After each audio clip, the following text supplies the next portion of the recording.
शीर्ष नेतृत्व डिसाइड करेगा ये सब चीजों के बारे में, और मैं समझती हूँ कि चुनाव बहुत ही महत्वपूर्ण चुनाव है और एक संविधान बचाने का चुनाव है, और किसी भी प्रकार की अब देरी नहीं होनी चाहिए, क्योंकि चुनाव ग्रास रूट्स में लड़ा जाता है। अगर प्रत्याशियों का चयन जल्दी हो जाएगा तो मैं समझती हूँ उनको भी मजबूती मिलेगी, और वो मजबूती के साथ भाजपा के साथ सामने खड़े होकर बढ़िया चुनाव लड़के जीत सकते हैं। बसपा से जो चर्चा की बात शुरू हो गई है, अगर मैंने पहले ही बोला, ये शीर्ष नेतृत्व ही डिसाइड करेगा इस बारे में। Thank you. वो भी अपनी सीट बदलने की सुना है, सीट बदलना चाहते हैं, तो ये समाजवादी पार्टी जीत के लिए आगे बढ़ रही है, और हमें उम्मीद है कि पीडीए ही एनडीए को हराएगा। पीडीए उन लोगों की बात है जो 90% लोग हैं भ्रष्टाचार, महंगाई और बेरोजगारी से त्रस्त हैं।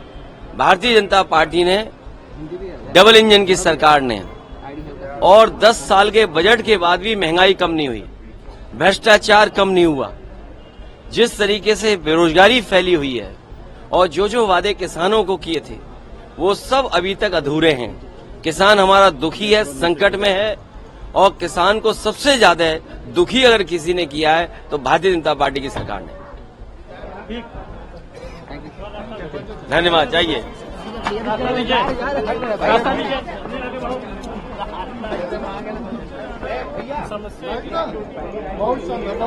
हमने कहा तुम हटा के ना देने लगे हो यार, आप सैलरी को नया समझ नहीं गए। जब हम इसीलिए टांगे थे, तुम कहते क्यों टांगे हो? हाँ कौन है? अच्छा हम बता रहे थे भाई ये किसने किया?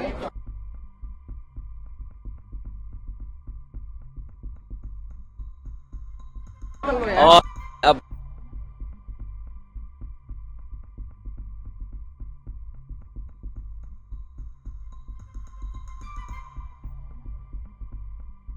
अपने पत्रकार साथियों का धन्यवाद देता हूं, कैमरा ऊपर कर लो यार। और आप पूछोगे मैं बताऊं?